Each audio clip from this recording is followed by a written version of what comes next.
When the doctors told me about Patricia on life support, I was very devastated.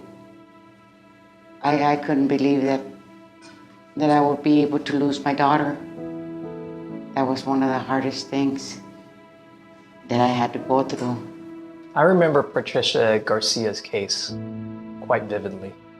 She came to the hospital because of a worsening flu-like symptoms, and upon chest x-ray showed that she had worsening pneumonia on both sides of her lungs. What the physician said about Patricia's recovery was very, I want to say, there really wasn't much of a recovery, actually, because she shouldn't have had a recovery. It was, she had no chance, actually. A week before I got admitted to the hospital, I had caught a cold. I went to see my regular doctor, and from there I just got worse. I started having really chest pains. I couldn't breathe, high fever. So I came to Loma in the hospital. Because of this, and because she has asthma, her breathing became very labored. The more breathless she became, the harder it was for her to say sentences, until so much so she had to be placed on life support. After being placed on life support, she came to my unit in the intensive care unit. While there, she was found to actually have acute respiratory distress syndrome. The doctors did give us a worst case scenario, and that was that we had to prepare.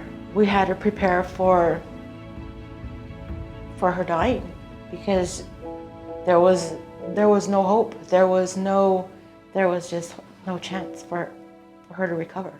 In fact, her case was so severe that medical literature would support that the chances of her surviving was less than 50%.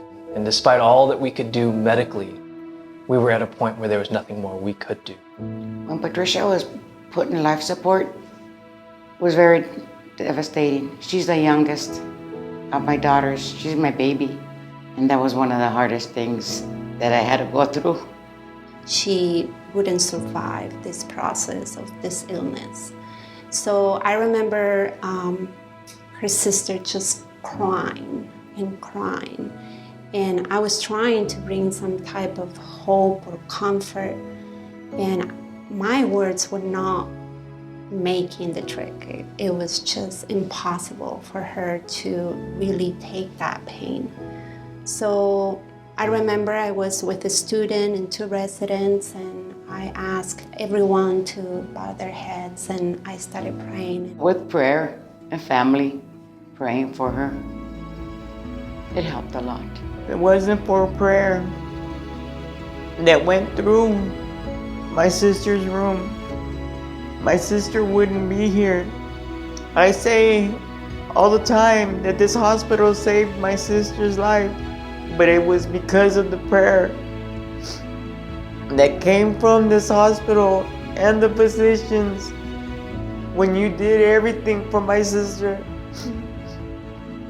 you saved my sister's life. I don't even remember what I said in that prayer, but I just remember her just stopping the cry and just, I just remember while I was praying that her cry just went into silence, and she became able to say amen and thanks and yes, and during the prayer. So after that, I think it was much easier for her specifically to cope with the idea of death. If it wasn't for prayer in this hospital, my sister would not be here. So from the bottom of my heart, I am so grateful. This hospital saved my sister's life. God here in this hospital